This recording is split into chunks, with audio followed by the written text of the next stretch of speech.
Hello WhatsApp guys, অনেকদিন পরে আমি একটা কাস্টম কাজ একটা আপুর সাথে ভার্সেস করলাম 1v1, কিন্তু এই আপুটাই যে আইসে সে অনেক ভালো খেলে, আমি অনেক ভালো খেলে, কিন্তু প্রথম রান আমি হ্যাকারের মতো একদম 200টা ডাবল ডাবল টিপে নিয়ে আসলাম। সে তো খুব ডরাইছে যে পাগলা কিরম খেলে, কিন্তু বাট আপুরাও খুব সুন্দর খেলে।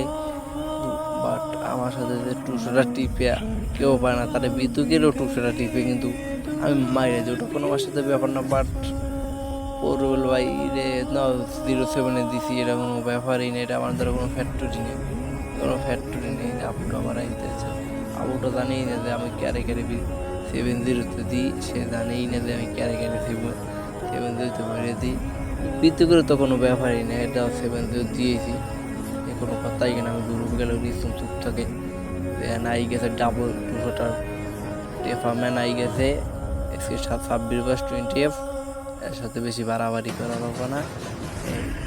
একার লেভেলের খেলা যায়, একার লেভেলের খেলে এমন খাওয়া যায়।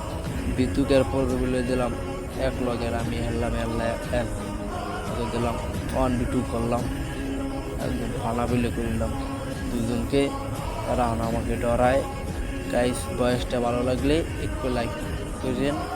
আর গাইস, আমার ভিডিও তো কোনো ভিডিওতে লাইকটি কিছু পড়ে না, 10টা 5টা এইভাবে লাইক পড়ে আর কি। আমি এত কষ্ট করে বয়েস দিই, বয়েসগুলো ভালো লাগবে যার লাইকটি দেবেন, শেয়ার করবেন, কমেন্ট করবেন। খুদা হাফেজ, ভালো থাকেন।